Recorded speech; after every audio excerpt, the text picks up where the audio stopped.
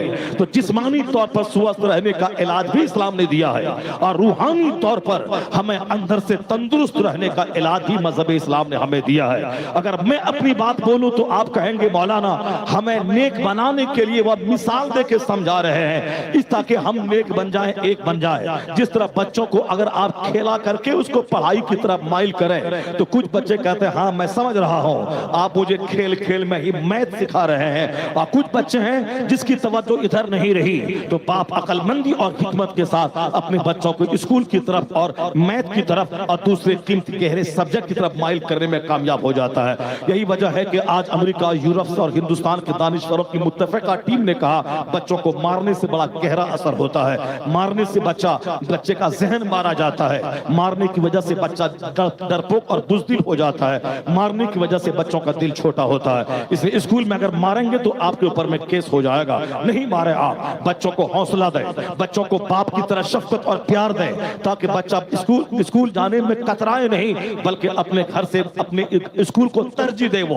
کہ ہمارے باپ سے زیادہ مشفق مہربان استاد ہمارے اسکول میں ہے جہاں مسکرانے کا ماحول، کھیلنے کا ماحول ہے، مسکرا کے کھیلا کے ان بچوں کو پڑھوانا ہے تاکہ پڑھائی کو بوجھ نہ سمجھے اور اسکول جانے کو بوجھ نہ سمجھے۔ یہ بات پتا چلا کہ بچوں کو ٹھیک ڈھنگ سے اس کی تربیت کے لیے ضروری ہے کہ ایک اچھا انوائرمنٹ اس کو دیا جائے، اس کا اثر بچوں پر پڑتا ہے۔ ہیلتھ بہت ضروری ہے، ہیلدی باپ ماں کا رہنا بہت ضروری ہے، اور ہیلدی آپ نہیں رہیں تو بچہ آپ کا بیمار، کمزور اور خطرناک بیماری سے جوجھتا رہے گا، اور آپ اس کی بیماری کو دیکھیں گے تو آپ تڑپ تڑپ کے مر جائیں گے کہ میری نادانی کی وجہ سے میرا یہ مرض میرے بچوں میں منتقل ہوا ہے. میں مجرم ہوا باپ جو اپنے بچوں کو بیماری میں دیا ہوں, صحت نہیں دے پایا ہوں. پہلی بات تو آپ جان لیں, اسی ہندوستان کے بھاجپا کا بڑا لیڈر ہے جسے ڈاکٹر مرلی منوہر جوشی کہتے ہیں, وہ وزیر تعلیم رہ چکا ہے. انہوں نے کرنے کے بعد پی ایچ ڈی کی ڈگری حاصل کی ہے. وہ کالج کا پروفیسر تھا, کالج کا پروفیسر, پڑھا لکھا آدمی. انہوں نے ایک بار یوگا کے تعلق سے, ہیلتھ لائف, صحت مند زندگی گزارنے کے تعلق سے انہوں نے ایک بیان دیا تھا, بھاشن دیا تھا. انہوں نے کانپور کی سرزمین پہ, وہ بھاجپا کا کیڈر لیڈر, وزیر تعلیم, P H D degree holder, doctor ہے, بہت بڑا پڑھا لکھا آدمی. یہ کم پڑھے لکھے لوگ بری زبان استعمال کرتے ہیں جو اور اعلیٰ تعلیم یافتہ ہوتا ہے وہ چاہے جتنے بھی کٹر بھاجپا کا آدمی ہو مگر زبان اس کی گندی نہیں ہوتی. مودی جی اسی پارٹی سے بیلونگ کرتے ہیں, آر ایس ایس کے کیڈر ہیں, ہندوستان کے پردھان منتری ہیں, مگر ابھی چند مہینہ پہلے انہوں نے اسلام کے تعلق سے اتنا زبردست بیان دیا تھا. انہوں نے اپنی پارٹی کے ورکر سے کہا تھا کہ خبردار اسلام کے خلاف کوئی اپشبد جملے کا استعمال مت کیا کرے, کسی کی دھارمک بھاوناؤں کو ٹھیس موت پہنچوائیں. اسلام بہت اچھا مذہب ہے, مانوتا اور انسانیت کا مذہب ہے جس میں مانوتا پہ زور دیا گیا ہے. سنا ہوگا آپ نے 4 سال پہلے کھڑگپور کی سرزمین پر ایک بہت بڑے جن سبھا کو وہ سمبودھت کر رہے تھے. اسی دوران بازو کی مسجد سے اذان کی آواز آئی. انہوں نے فوری مائک کو نیچے کر کے خاموش رہ کر انہوں نے اس اذان کا سمان کیا ہے. ہمارے بچے شادی بیاہ میں ڈی جے بجائیں تو اذان ہوتی رہتی ہے, وہ ڈی جے بجاتا رہتا ہے. یہ بے حیائی کا عالم ہے. ہمارے بچے مسجد کے سامنے موٹر سائیکل ہلڑ بازی کی طرح سائلنسر نکال کر کے پٹ پٹ کر چلاتا بجاتا ہے. وہ بھول جاتا ہے کہ اللہ کا گھر ہے, وہ بھول جاتا ہے کچھ لوگ نماز پڑھ رہے ہیں, وہ بچہ بھول جاتا ہے کہ کچھ لوگ وہاں تسبیح پڑھ رہے ہیں مسجد کے سامنے. یہ مسلمان کے بچوں کا کردار ہے اور وہ مودی جی کا کردار ہے کہ آزان ہونا شروع ہوئی فوری بھاشن بند کر دیا. وہ اکیلا نہیں تھا کہ ڈر گیا ہم سے, لاکھوں کی بھیڑ تھی ان کے سامنے. وہ آر ایس ایس کے لوگ تھے, وہ سارے کے سارے غیر مسلم اور ہندو تھے. ان لوگوں کو برا بھی لگا کہ آپ ہمارے لیڈر ہیں, اس کے باوجود آپ اذان کا سمان کیوں کر رہے ہیں. آپ نے سبوں کو منع کیا خاموش رہنا ہے, دوسرے کے دھرم کی پوجا ہو رہی ہے, وہ اپنی عبادت کر رہے ہیں تو ہمیں ان کا سمان کرنا چاہیے. بڑے لوگ جو ہوتے ہیں ان کی زبان اچھی ہوتی ہے, یہ چند ذلیل قسم کے لوگ ہوتے ہیں اس کی زبان آوارہ ہوتی ہے. یہ کم پڑھے لکھے لوگ ہوتے ہیں, کچھ پٹا دیں گے, بھگا دیں گے, پاکستان بھگا دیں گے, افغانستان بھگا دیں گے, 2025 تک خالی کروا دیں گے, 2030 تک کوئی کلمہ پڑھنے والا نہیں رہے گا. یہ اس سے اچھی طرح معلوم ہے کہ 2030 تک وہ زندہ نہیں رہے گا, ممکن ہے ان کا باپ دادا نہیں رہے گا, مگر اسلام رہے گا. چونکہ آج سے 400 سال پہلے جس نے کہا تھا کہ اسلام مٹا دیں گے وہ مٹ گیا, اسلام نہیں مٹ سکا. آج سے 1300 سال پہلے مکہ کے جن لوگوں نے کہا تھا ہم مکہ سے لوگوں کو بھگا دیں گے, وہ لوگ بھاگ گئے. ابو جہل 2 بچوں کے ہاتھوں میدان بدر میں مارا گیا, مگر جس اسلام کو مٹانا چاہتا تھا, جس پیغمبر اعظم کے قتل کا پلان بنانا چاہتا تھا, اس پیغمبر اعظم کے غلاموں کی تعداد پوری دنیا کے ہر کونے میں پھیلتی چلی گئی. ابو جہل ذلت کی موت مارا گیا اور اللہ کے محبوب کو اللہ نے وہ عزتیں دی کہ آج 200 کروڑ نام کے ساتھ ان کا نام ملا ہوا ہے. اسے تمہیں کہتا ہوں ایک قوم مسلم, تمہیں کوئی ذلیل نہیں کر پائے گا, تمہیں کوئی رسوا نہیں کر پائے گا. تمہاری بدعملی رسوا کر دے گی, تمہاری بے حیائی رسوا کر دے گی. تمہارے گھر میں لوگ نماز نہیں پڑھتے ہیں, تم رسوا ہو جاؤ گے. تمہاری شادی بیاہ کا کام کافروں جیسا ہے, تم رسوا ہو جاؤ گے. تمہارا چہرہ کافروں جیسا ہے, تم رسوا ہو جاؤ گے. مگر اسلام کبھی رسوا نہ ہوگا. اسلام کا قانون ہمیں بتاتا ہے کہ جب دشمنوں کی تعداد بڑھتی جاتی ہے, کلمہ پڑھنے والوں کی تعداد میں اضافہ ہوتا چلا جاتا ہے. یہی ہم نے 1400 سال کے اندر دیکھا. ابھی 20 سال پہلے جو ہندوستان کا ماحول تھا کہ مار دیں گے, کاٹ دیں گے, پیٹ دیں گے, یعنی خوب آر ایس ایس والوں کا جو ہنگامہ ہو رہا تھا, لاٹھی لینا, ناچنا, کودنا, گانا. اور یہ ہم نے 25 سال سے میں دیکھ رہا ہوں. جس وقت میں کٹیہار یونیورسٹی میں کٹیہار کالج میں پڑھ رہا تھا اور منڈل یونیورسٹی سے میں نے انگریزی زبان میں نے ایم اے کیا, میں نے وہاں دیکھا آر ایس ایس والوں کی ایک الگ ٹیم رہتی تھی, وشو ہندو پریشد والوں کا الگ جلوہ رہتا تھا. مارنے کی بات دھارا 370 کے ختم کرنے کی بات 40 سال سے وہ لوگ کر رہے ہیں اور کرتے آ رہے ہیں.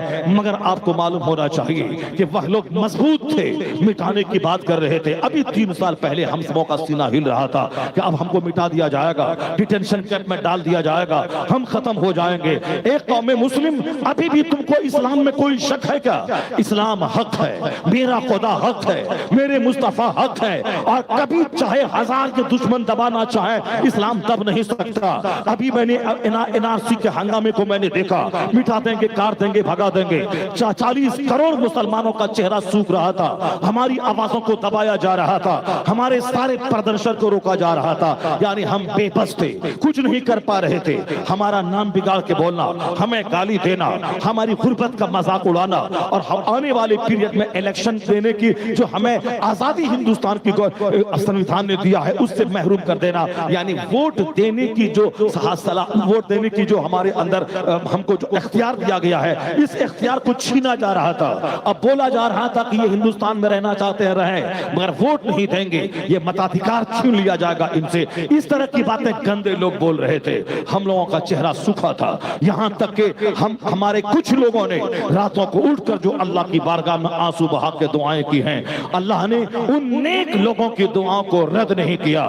اللہ ایسا لگ رہا تھا کہ ہمیں نگل کے کھا جائیں گے, مگر قدرت کا قانون سامنے آیا, وہی قانون جو نمرود کو نہیں چھوڑا تھا. اللہ نے نمرود کو حاکم بنایا تھا, لیکن جب دوسروں سے سجدہ کروانے لگا تو اللہ نے نمرود کو 10-20 سال کی چھوٹ دے دی. اس کے بعد جب پکڑا ظالم کو, ایک معمولی مچھر سے نمرود کو تڑپا تڑپا کے مار دیا. جس کے سامنے خدائی کا دعویٰ کیا تھا نمرود, اسی کے سامنے لت پت ہو کر, مچھر کے درد سے چیخ چلا کر, سبوں کے سامنے ذلیل ہو کے رسوا ہو کے مرا. خدائی کا دعویٰ کرنے والا وہ رسوا ہو کے مرا. اللہ نے بتا دیا, بہت خدائی کا دعویٰ کرتا تھا اور اپنے آپ کو خدا سمجھتا تھا, دنیا کا حاکم بنا تھا, اسے تو اور سجدہ شکر بجا لانا چاہیے. جناب ابراہیم علیہ السلام کو اللہ کا پیغمبر مان کر اللہ کے قانون پہ عمل کرنا چاہیے, مگر حکومت کا اور دولت کا مزاج متکبرانہ ہوتا ہے. جب حکومت آتی ہے تو آدمی کی سوچ بدل جاتی ہے, اور دولت آتی ہے تو سوچ بدل جاتی ہے. نمرود کو حکومت نے مغرور بنا دیا اور دولت کے نشے نے اسے مغرور بنا دیا. تو اللہ رب العزت کو 10-20 سال چھوٹ دے کر اسے ہوش ٹھکانے لگانا بھی آتا ہے. ایک معمولی مچھر سے اسے تباہ کیا. کسے؟ جو پوری دنیا کا بادشاہ تھا. نمرود پوری دنیا کا بادشاہ تھا, صرف مصر کا بادشاہ نہیں تھا, پوری دنیا کا بادشاہ تھا. 4 بادشاہ ایسے گزرے ہیں جس کی سلطنت دنیا بھر میں ہوئی ہے. ان چاروں میں سے ایک نام نمرود کا ہے, 2 مسلمان اور 2 کافر. ان 2 کافروں میں سے ایک نام نمرود کا. اللہ نے پوری دنیا کے بادشاہ کو ایک معمولی مچھر سے تڑپا تڑپا کے مار کے بتا دیا کہ تیرے چاہنے سے سب کچھ نہیں ہوتا ہے, وہی ہوتا ہے جو منظور خدا ہوتا ہے. اللہ نے فرعون کو سلطنت دے دی مصر کی, 400 سال کی لمبی عمر دے دی. تم پریشان ہوتا ہے کہ 14 سال ہو گئے, اللہ کہاں ہے؟ مسلمانوں پہ ظلم بڑھتا جا رہا ہے. 14 سال کی کیا حیثیت ہے؟ اللہ تعالیٰ 400 سال کی چھوٹ دیا تھا فرعون کو, 400 سال کی.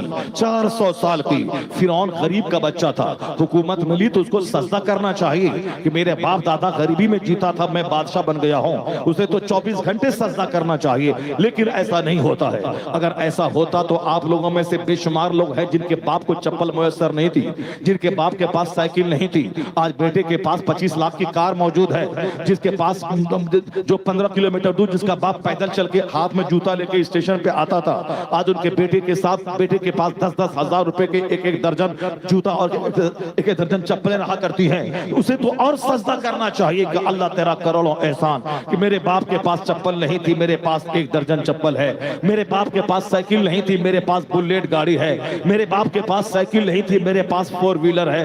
جیسے دولت بڑھ رہی ہے, سجدہ بڑھ جانا چاہیے, تقوی بڑھ جانا چاہیے, نیکی بڑھ جانی چاہیے. کیونکہ قانون ہے کہ اگر تم نے اللہ کی نعمت کا شکریہ ادا کیا تو اللہ تیری نعمت کو اور بڑھا دے گا, تیری نعمت میں اور اضافہ کر دے گا. تو دولت بڑھنے کے ساتھ سجدہ بڑھا دے, شکر بڑھا دے, اللہ رب العزت کی عبادت بڑھا دے, تو اللہ تبارک و تعالیٰ نعمت بڑھا دے گا. لیکن دولتوں کا مزاج ہے, کچھ ہی لوگ بچ پاتے ہیں اس کے فتنے سے. اکثر لوگ دولت پانے کے بعد متکبر اور مغرور ہو جاتے ہیں. کچھ ہی لوگ ہیں جو کرسی پر بیٹھنے کے بعد وہ دوسروں کو اپنا بھائی سمجھتے ہیں. یہ بھی حاکم بننے کے بعد مظلوموں کو حق دلاتے ہیں, ظالموں کا ٹینا توڑتے ہیں. چاہے ان کا اپنا بیٹا ظلم کیوں نہ کرے, اس بیٹے کے خلاف وہ فیصلہ سناتے ہیں. ایسے تو کروڑوں میں کوئی ہوتا ہے. مگر اکثر جنرل کرسی اگر مل گئی تو بھائی بھتیجا بات شروع ہو جاتا ہے، میرے بھتیجے کو نوکری ملے، میرے بیٹے کو نوکری ملے، میری بیٹی کو نوکری ملے، میرے بھانجے کو نوکری ملے، میرے بھتیجے کو نوکری ملے. یعنی کرسی کا غلط استعمال. اسے حاکم بنایا گیا تھا تاکہ دودھ کا دودھ پانی کا پانی فیصلہ کرتا، مگر حکومت کا غلط استعمال لوگ کرتے ہیں. اسی لیے ہمارے بزرگوں نے جان بوجھ کر حکومت کو ٹھکرا دی. جہاں غلط کام ہوتا ہو میں اس کرسی پہ کبھی نہیں بیٹھوں گا. بہت سارے امام اعظم ابو حنیفہ رضی اللہ تعالی عنہ کو لوگوں نے جج کی کرسی دینا چاہیے، آپ نے اس سے انکار کیا، میں نہیں لوں گا. یہاں تک کہ اسی سزا میں ان کو جیل ڈال دیا گیا، اور جیل ہی میں آپ نے شہادت کی موت پائی. جیل جانا گوارا کیا مگر چیف جسٹس کی کرسی کو گوارا نہیں کیا، چونکہ اکثر لوگ کرسی ملنے کے بعد بہک ہی جاتے ہیں. جو کمزور قسم کے لوگ ہیں ان کا دولت مند رہنا صحیح نہیں ہے. دولت مند جہاں بنے ان کا عیش بڑھ جائے گا، ان کا غرور بڑھ جائے گا. وہ شراب نہیں پیتا تھا تو اب پینے لگے گا، وہ زنا نہیں کرتا تھا اب 50 عورتوں سے زنا کرنے لگے گا. ابھی 4 دن پہلے بارہ بنکی میں ایک شخص سے ملاقات ہوئی. انہوں نے آج سے 30 سال پہلے ایک دوست کی بات کی جو کلکتہ میں رہتا تھا، بڑا اچھا آدمی تھا، اللہ نے دولتیں بھی دی تھی، ایک شاندار ریسٹورنٹ تھا اور پھر بہت ساری فیکٹری بھی تھی. لیکن اسے گانے کی عادت لگ گئی، شوق سے گانا. گانے کی جہاں عادت لگی تو کسی کلے میں گانے کا شوق پیدا ہوا.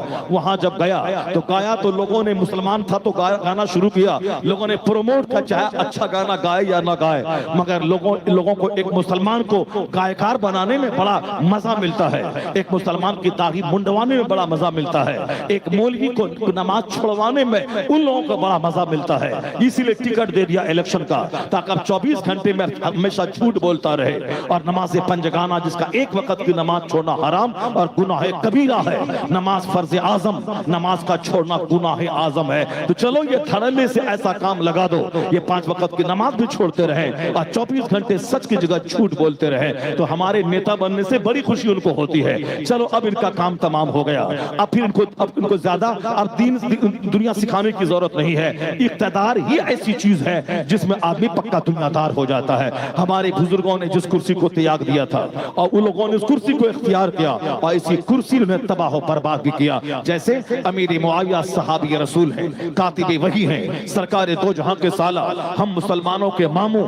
حضور نے ان کے حق میں دعا کر دی. وہ عاشق رسول تھے مگر ان کا بیٹا یزید اہل بیت اطہار کا قاتل ہو گیا. اسی بیٹے کی وجہ سے ان کے باپ کو آج تک ایک گروہ ہے جو گالی دیتا رہتا ہے. اگرچہ حدیث پاک کا مفہوم آیا ہے کہ جب دیکھو کہ صحابی رسول کو کوئی گالی دے رہا ہو تو سمجھ لے کہ وہ جہنمی کتوں میں سے ایک کتا ہے. مگر ایسے بھی لوگ موجود ہیں جو حضرت امیر معاویہ کو گالی دے کر اپنے آپ کو سولید مسلمان اور پکا اہل بیت اطہار کا عاشق کہلوانے سے تھکتے نہیں ہے. صحابی کو گالی دیا، قیامت تک کے لوگوں کا سجدہ صحابی کے ایک سجدے کے مرتبے کو نہیں پہنچ سکتا ہے. انہوں نے سرکار دو جہاں کا دیدار کیا ہے. مگر کچھ لوگوں کو کیا کہیں گے، آوار بھی کرسی اچھی چیز نہیں ہے. سعد ابن وقاص بہت جلیل قدر صحابی، وہ 10 صحابی جس کو جنت کا مزدہ مصطفیٰ نے دیا، عشر مبشرہ، اس میں شامل ہے سعد ابن وقاص. ان کا بیٹا عمر ابن سعد اہل بیت اطہار کا قاتل ہو گیا. وہ کربلا میں 22,000 فوجوں کا 22 لاکھ فوج کا کمانڈر ان چیف بن گیا. 22,000 فوج کا کمانڈر ان چیف بن گیا. اس کا کمانڈر بن گیا، صحابی کا بیٹا، جنتی کا بیٹا، اور جہنمیوں جیسا کام کرنے لگا. اسے انڈیویجولی ہر آدمی کو اللہ سے ڈرنا چاہیے. اگر آپ کا باپ عالم ہو تو آپ بے خوف نہ ہو جائے کہ ہم سب دن نیک رہیں گے. آپ کا باپ پیر ہے تو آپ بے خوف نہ ہو جائے کہ ہمارا خاتمہ بالخیر ہو جائے گا. یہاں تو صحابی کا بیٹا تباہ و برباد ہو گیا تو پیر صاحب کے بیٹے کی حیثیت کیا ہے. یہاں صحابی کا بیٹا یزید تباہ ہو گیا تو پھر ایک پیر صاحب کے بیٹے کی کیا اوقات ہے. یہ جو گھمنڈ کے جملے نکلتے ہیں کہ میں فلاں کا بیٹا ہوں، میں فلاں خاندان سے ریلیٹڈ ہوں، میرا باپ فلاں ہے، یہ گھمنڈ کے جملے ہیں، اچھے نہیں لگتے ہیں. آپ صحابی نہیں ہو، تمہارا باپ صحابی نہیں تھا. امیر معاویہ صحابی رسول تھے. صحابی رسول کا مرتبہ بہت بڑا ہوتا ہے. کلم وعد اللہ الحسنى، اللہ نے سب سے جنت کا وعدہ کیا ہے. لا تسبوا اصحابی، حضور نے کہا میرے اصحاب کو گالی مت دے.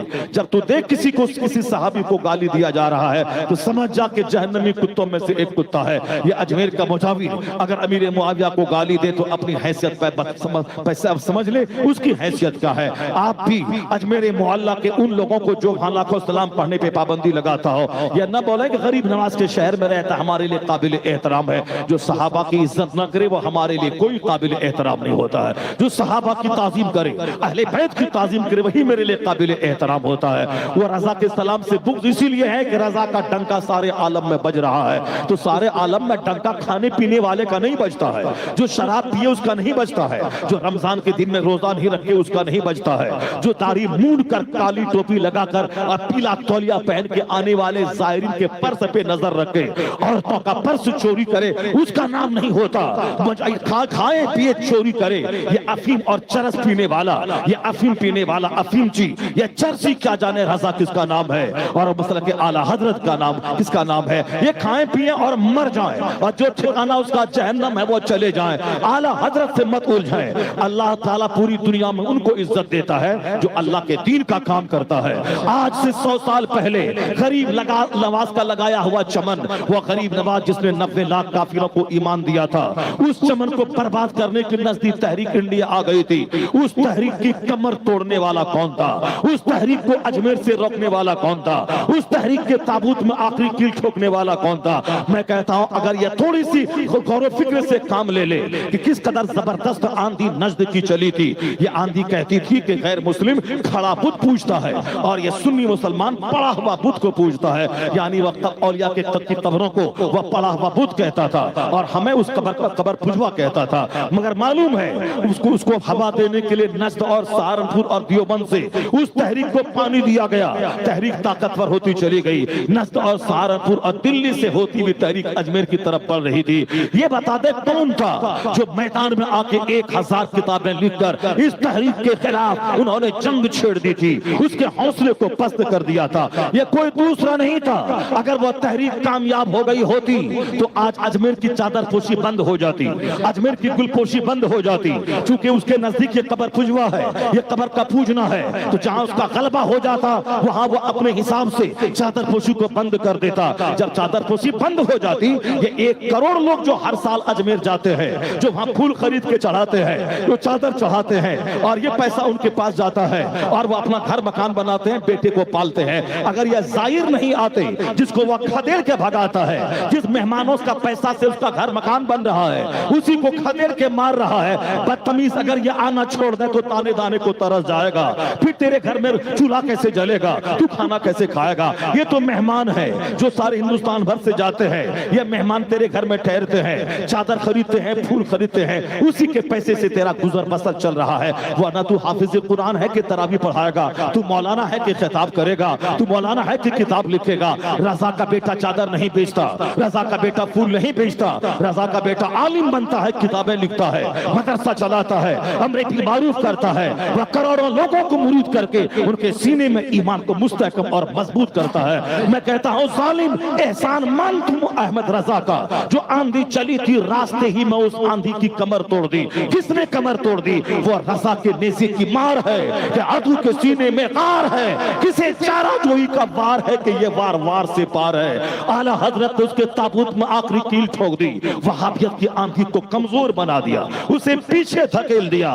آج اگر اجمیر میں چادر پوشی سلامت ہے, وہاں گل پوشی سلامت ہے, ہندوستان میں مزارات کی حاضری سلامت ہے, یہ 12ویں کا جھنڈا سلامت ہے, عید میلاد النبی کا جلوس سلامت ہے, یہ چادر کا جلوس سلامت ہے. اس صدی میں احسان امام احمد رضا کا فاضلی بریلوی کا ہے. نعرہ تکبیر, نعرہ رسالت, اصلاح امت کانفرنس, مسلک اعلی حضرت فیضان حضور تاج الشریعہ ایت علامہ مفتی شہر یار رضا خان صاحب قبلہ. اللہ کے نیک بندوں کی قدر کرنی چاہیے, نیک بندوں کے احسان کو ماننا چاہیے, ان نیک بندوں کی قربانیوں کو پڑھنا چاہیے. غریب نواز نے چمن لگایا ہے, ان کے سینے میں کتنا درد ہے ان سے پوچھئے, اور جس نے اس چمن کو اجڑنے سے بچایا ہے اس احمد رضا کی کتنی محبت غریب نواز کے سینے میں ہے ان سے پوچھئے. یہ تو کھانے پینے والا ہے, غریب نواز تو چمن لگایا ہے, 90 لاکھ کافروں کو ایمان دیا ہے. تو آج سے 100 سال پہلے وہ چمن اجڑنے والا تھا کہ احمد رضا ایک سپاہی کی طرح اس چمن کو اجڑنے سے بچایا ہے، تو غریب نواز کا چہرہ احمد رضا کا سلام سن کر ان کی قبر میں گلاب کی طرح کھل جاتا ہوگا۔ یہ سلام کسی کھانے پینے والے کا نہیں ہے، یہ سلام تو عاشق رسول احمد رضا کا لکھا ہوا ہے۔ یہ بدتمیز جواری کیا جانے، یہ شرابی کیا جانے، یہ رمضان کے دن میں مستنڈا کو میں نے کھاتے پیتے دیکھا ہے، یہ پھول بیچنے والا۔ اس لیے حرام اور مفت کا پیسہ جہاں آتا ہے وہاں بدتمیزیاں پیدا ہوتی ہیں۔ خبردار اپنے بال بچوں کو حرام خور مت بنائیے، بال بچوں کی فکر میں آپ بے نمازی مت بن جائیے۔ بال اللہ نے جو اللہ آپ کو روزی دے رہا ہے وہی اللہ آپ کے بال بچوں کو بھی روزی دے گا۔ اپنے بال بچوں کے چلتے اپنی نماز اپنے روزے کا خون مت کیجیے، اپنے دینداری کا خون مت کیجیے، اپنے بال بچوں کی وجہ سے ذریعہ رزق حرام مت اختیار کیجیے، ورنہ کما کھائے گا تو بچہ اور گناہ کروڑوں آپ کے ذمہ رہے گا، اور قیامت کے دن آپ کو حساب دینا ہوگا مال کہاں سے کمایا ہے اور کہاں خرچ کیا ہے۔ اپنے بال بچوں کو اگر دینا ہے تو زندگی دے دیجیے، کہ ہم نے اپنی زندگی میں سے کاٹ کے بچوں کو 50 سال کی زندگی دے دی۔ اگر زیادہ حوصلہ زیادہ محبت ہے بال بچوں سے تو آپ کہیے اللہ سے دعا مانگی، یا اللہ اگر میری عمر 70 سال ہے مجھے 50 سال ہی میں موت دے دے، میرے 20 سال کاٹ کے میرے بچوں کو دے دے۔ اگر اتنا حوصلہ ہے تو کہیے، مگر کوئی باپ نہیں بولے گا، چونکہ ہر کسی کو زندگی سے پیار ہے، وہ لمبے دن تک جینا چاہتا ہے۔ یہ کیا ہے کہ نمازیں چھوڑ کر بچوں کے لیے کمانا، یہ روزہ چھوڑ کر بچوں کو زمین خرید کے دینا، 4 بیٹا ہے تو 4 بیگھہ زمین، 4 بیٹا ہے تو 4 چیتا مکان، 4 بیٹا ہے تو 4 کو نوکری اور 4 کو گاڑی، چاہے اپنی نماز چھوٹے اپنا روزہ چھوٹے، چاہے ان مکان بنانے کے لیے کروڑوں بار جھوٹ بولنا پڑے، چاہے حرام طریقے سے کمانا پڑے، وہ شخص بد نصیب ہے جو اپنے بال بچوں کو آباد کرنے کے لیے اپنی زندگی کو تباہ کر دیا ہو۔ قیامت کے دن کے بارے میں حدیث میں آیا ہے، من شر الناس منزلتین یوم القیامہ اذهب آخرتہ بدنیا غیرہ۔ قیامت کے دن سب سے برا شخص ہے وہ جو دوسروں کی دنیا بنانے کے لیے اپنی آخرت کو تباہ کر دیا ہو۔ اس کا مطلب ہے کہ بال بچوں کو پالا جائے گا اپنا ایمان بچا کے، اپنی نماز بچا کے، اپنا روزہ بچا کے بال بچوں کی پرورش کی جائے گی، اپنی دینداری بچا کے، اپنی جنت بچا کے، اپنی جنت کو لٹا کر بچوں کو پالنا ہے۔ یہ کسی طرح عقل مندی کی بات نہیں ہے۔ جو لوگ کہتے ہیں کہ میں اپنے بچوں کو مکان بنا کے دے جاؤں، بچوں کے لیے زمین چھوڑ کے جاؤں تاکہ وہ آرام سے کھائے پیے، آرام سے مفت کی دولت جس کو ملتی ہے اس کا بچہ شرابی ہو جاتا ہے، اس کا بچہ عیاش ہو جاتا ہے، اس کا بچہ حرام خور کام چور ہو جاتا ہے۔ جن جن لوگوں کو مفت کی دولت باپ داداؤں سے ملی اور حرام کی دولت ملی ان کے بچوں کا عیاش ہونا طے ہے۔ میں نے تو آج سے 10 سال پہلے سنا تھا کہ اجمیر کے ان چرسی مجاوروں کے بہت سارے بیٹے جیل میں بند ہیں، بہت سارے بیٹے۔ کیوں؟ یہ تھے وہ لوگ جو عورتوں پر ہاتھ ڈالتے تھے، عورتوں کے بدن پہ ہاتھ ڈالتے تھے، یعنی اسے اسی طرح کی چھیڑ چھاخانی کی وجہ سے جیل کی سزا ملی۔ بہت سارے لوگ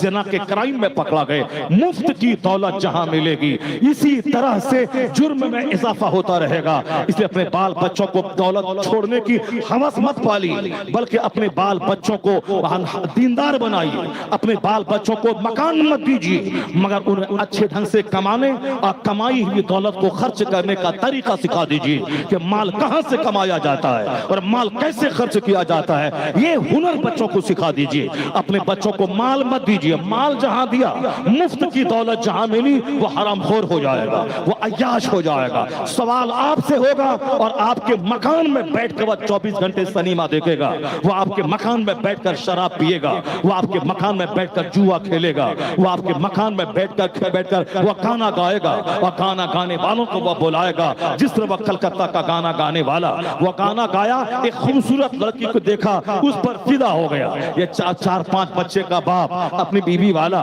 وہ اس پر فدا ہوا اور لے جا کے اس سے شادی کر لیا، تباہ و برباد ہو گیا۔ وہ اپنے مذہب پر قائم رہی مگر یہ بیمار پڑ گیا، تباہ ہو گیا، کاروبار اس کا ٹھپ ہو گیا، کاروبار ٹھپ ہو گیا۔ آدمی جہاں دولت ملتی ہے مفت میں اور حرام طریقے سے، اسی طرح ناچنے گانے کی بات دماغ میں پیدا ہوتی ہے، اور حرام طریقے سے دولت اگر مل جاتی ہے بچوں کو، یہ بچوں کے بدن میں شہوت کی آگ لگ جاتی ہے۔ یہ جو آج آگ لگی ہے کہ ہماری 16 سال کی بچیاں کافروں کے ساتھ بھاگ رہی ہے، یہ 18 سال کی بچیاں بھاگ رہی ہے، یہ جو آگ لگی ہے ہمارا 25 سال کا چھوکرا، یہ شادی میں تاخیر ہوئی یا کسی کو دل دیا اسی کے ساتھ بھاگ رہا ہے، یعنی میرا بچہ بچہ کافر ہو رہا ہے جو آج 1400 سال کے اندر ہم نے کبھی نہیں سنا تھا. کبھی کبھار کروڑوں اور اربوں میں ایک کا تکا کوئی کہانی سننے کو ملتی تھی, لیکن آج گاہے بگاہے روزانہ اس طرح کی خبریں آ رہی ہیں کہ فلاں مسلمان کی بیٹی کافر کے ساتھ بھاگ گئی, فلاں مسلمان فلاں کافرہ کے ساتھ بھاگ گیا. یہ اسی لیے کہ آج مسلمان اپنی حالتوں پہ غور نہیں کر رہا ہے. ایک تو میرے گھر میں دین کا چرچا ہے نہیں, چرچا ہے ڈاکٹر کا, چرچا ہے انجینئر کا, چرچا ہے کرکٹر کا, چرچا ہے فٹ بالر کا, چرچا ہے ڈانسر کا, چرچا ہے صاحب یوٹیوب پہ گیم کھیل کر پیسہ کمانے والوں کا, چرچا ہے کامیڈین کا. تو میرا بچہ بھی کامیڈین بننا چاہتا ہے, میرا بچہ بھی فٹ بالر بننا چاہتا ہے, میرا بچہ بھی لور بننا چاہتا ہے. چرچا ہے کہ فلاں نے فلاں سے پیار کیا, اس کو لے کے بھاگ کے شادی رچا لی. میرا بچہ جو سنے گا وہ بھی سمجھے گا کہ آدمی وہی ہے جو کسی سے پیار کرتا ہو. تو جیسے ہی وہ اس کی عمر آگے ہوئی, وہ بھی مسکرانا, آنکھ مچولی کرنا, خطوں کتابت کرنا, موبائل سے چیٹنگ کرنا, سب سامنے پڑوس والی عورت سے یا پڑوس والی لڑکی پڑوس والے لڑکے سے. اس طرح شہروں میں حالت اتنی خراب ہو گئی, اس سے زیادہ بری حالت دیہاتوں کی ہو گئی. شہروں میں تو چلو چیٹنگ تک باتیں رہ جاتی ہے, مگر یہاں تو دیہاتوں میں اور غریب گھر محلوں میں یہاں صرف مسکراہٹ ہوئی اور دوسرے ہی دن آدمی آخری حد زناکاری تک پہنچ جاتا ہے. شادی شدہ عورتوں کے دوسرے سے تعلقات ہیں, شادی شدہ مردوں کے دوسروں سے تعلقات ہیں. حرام غذا جہاں پیٹ میں جاتی ہے دل کالا ہوتا ہے, چہرہ کالا ہوتا ہے, سوچ کالی ہوتی ہے, بدن میں شہوت کی آگ لگ جاتی ہے. وہ اس آگ کو بجھانے کے لیے وہ حرام طریقے کا سہارا لیتا ہے. بزرگوں نے کہا ہے حرام غذا پیٹ میں جائے تو دعا رد ہو جاتی ہے. چاہے حرام کھا کر 50 بار کوئی حج کرے, حج قبول نہیں ہوتا ہے. اگر کوئی حرام کمائی سے 50 بار عمرہ کرے تو ایک بھی عمرہ قبول نہیں ہوگا. جیسے وہ لبیک بولے گا فرشتہ بولے گا لا لبیک ولا صادق زادک حرام و حج کا مردود. تیرا سفر کا خرچہ حرام کا ہے, تیرا حج تیرے چہرے پہ مار دیا جا رہا ہے. حلال کمائی سے پاک ارادے سے جو جائے اس کا حج قبول عمرہ قبول ہے, اور اس کا اثر وہاں سے لوٹنے کے بعد وہ نمازی بن جائے. اگر وہاں 5 بار لوٹے اور بے نمازی رہے, وہ جان جائے کہ پیسہ پانی میں چلا گیا, اس کا عمرہ اس کا حج قبول نہیں ہوا. چونکہ حج کا مطلب ہے کہ بندہ پہلے سے بدل جائے. اگر وہ حلال مال سے جاتا تو بدل جاتا, حرام مال سے واپس آنے والا چونکہ حج عمرہ قبول ہی نہیں ہوا, اس سے اس کے بدن میں شہوت کی آگ لگتی ہے, اس کی دعا رد ہوتی ہے. بزرگوں نے کہا ہے حلال کھا, اپنے بچوں کو حلال کھلا. اگر حلال کھا کر کعبہ نہیں جا سکا, نہیں ہے پیسہ, جو کعبہ میں حرام کھا کر جو جائے وہاں دعا کرے, جو دعا کعبہ میں حرام خوروں کی رد ہو جاتی ہے. حلال کھانے والا نہیں کعبہ جا سکا, اپنے محلے کی مسجد میں دعا کرے. جو حرام کھا کر کعبہ میں دعا قبول نہ ہو, وہ محلے کی مسجد میں حلال کھا کر قبول ہو جائے گی. اس لیے حلال کو پروان چڑھا, حرام کے مکان کو آنکھ اٹھا کے مت دیکھ, حرام کی گاڑی کو آنکھ اٹھا کے مت دیکھ. اگر کسی کے گھر میں گیا پتہ چلا کوئی نمازی نہیں ہے تو خبردار اس کی تعریف اگر کیا تو تیرا دل ناپاک ہو جائے گا, تیرا دل سخت ہو جائے گا. اگر پتہ چلے کہ حلال کمائی سے اور گھر میں دینداری ہے, تب اس نے شاندار گاڑی شاندار مکان بنایا ہے, تب اس کی تعریف کر کے اللہ کا شکر ہے کہ دینداری بھی ہاتھ میں سلامت ہے اور حلال آمدنی بھی ہے اور شاندار گھر شاندار کار بھی سامنے ہے. اگر پتہ چلے کہ حرام کے پیسے سے دلالی کر کے, شراب بیچ کر, کلالی چلا کر, دوسروں کی زمین پہ غاصبانہ قبضہ کر کے, دوسرا جھوٹ بول کر ڈکیتی کر کے مال کمایا ہے, اس مکان میں بیٹھا مت کر, اس مکان کے سائے میں مت رہ, ورنہ تیرا دل ناپاک ہو جائے گا. ظالموں کے ساتھ مت چل, ورنہ تیرا دل سیاہ اور تاریک ہو جائے گا. بے نمازی سے دوستی مت کر, ورنہ تیری روزی کھٹ جائے گی. نیکوں سے پیار کر, نیکوں سے محبت کر. نیک اگر کرائے کے گھر میں رہتا ہو, نیک ٹوٹی چپل پہنتا ہو, نماز پنجگانہ کا پابند ہو, تم اس سے ملنے جایا کر. اس کی دعا اکسیر کا درجہ رکھتی ہے. اگر تم نہیں ملا اللہ کا فرشتہ آسمان سے اس سے مصافحہ کرنے زمین پہ آیا کرتا ہے.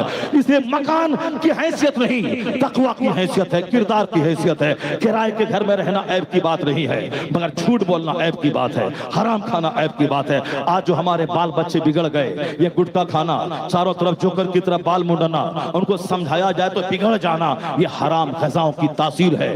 حرام غذاؤں کی تاثیر ہے گرم, یعنی غصہ کا ہونا, گھمنڈ کا ہونا. یہ جو سماج میں آج غصہ بڑھ رہا ہے, یہ جو سماج میں آج گھمنڈ بڑھ رہا ہے, اسی حرام کمائی کا اثر ہے کہ آج غصہ بھی بڑھ رہا ہے, گھمنڈ بھی بڑھ رہا ہے. غصہ ایمان تباہ کر دیتا ہے اور متکبر جنت میں نہیں جائے گا. حضور فرماتے ہیں لا يدخل الجنہ من کان فی قلبہ مثقال ذرۃ من کبر.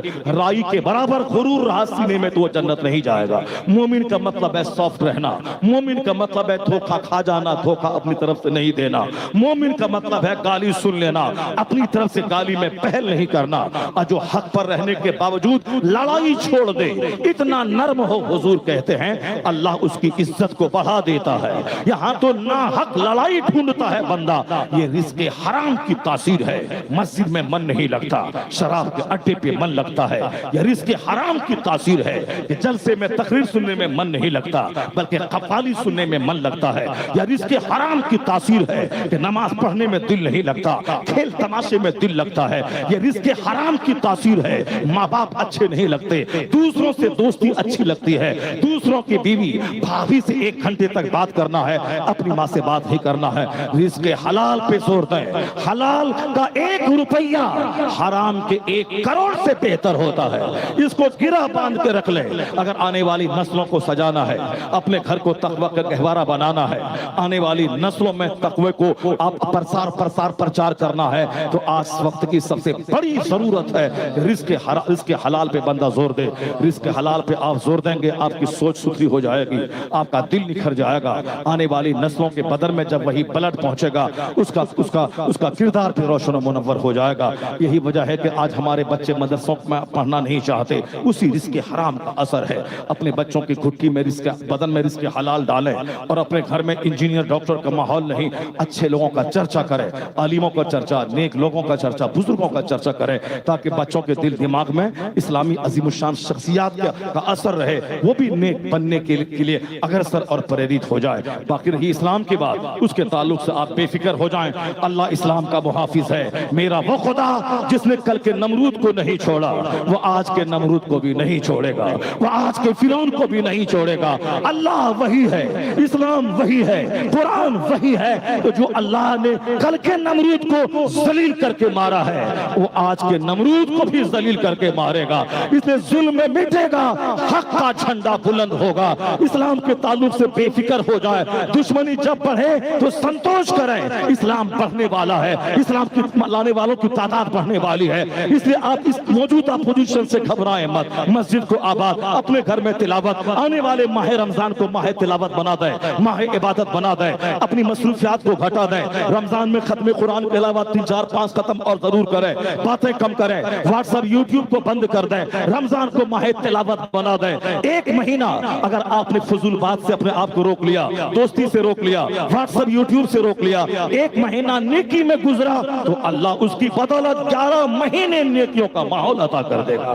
آنے والا ماہ رمضان جو 5 دن کے بعد آنے والا ہے، اس میں واٹس ایپ چلانا آپ توبہ کر لیں، یوٹیوب چلانے سے توبہ کر لیں، بالکل ضرورتاً بات ہو اسی کو کریں، باقی سارا وقت عبادت میں، تلاوت میں، روزانہ 1000 بار درود شریف پڑھنا، 1000 بار کلمہ شریف پڑھنا، 1000 بار استغفار پڑھنا اپنے زندگی کا معمول بنا لیں۔ پھر دیکھیں رمضان کی عبادت کی بہاریں کس قدر آپ کے بال بچوں کے دماغ پہ اپنا اثر چھوڑتی ہے، کس قدر آپ کے گھر کا ماحول تابندہ اور روشن ہوتا۔ اللہ تبارک و تعالی ہم کو اور آپ کو سبوں کو نیک بننے کی اور نیکوں کی تعریف کرنے کی اور نیکوں کے نقش قدم کی پیروی کی توفیق عطا فرمائے، آمین۔ وآخر دعوانا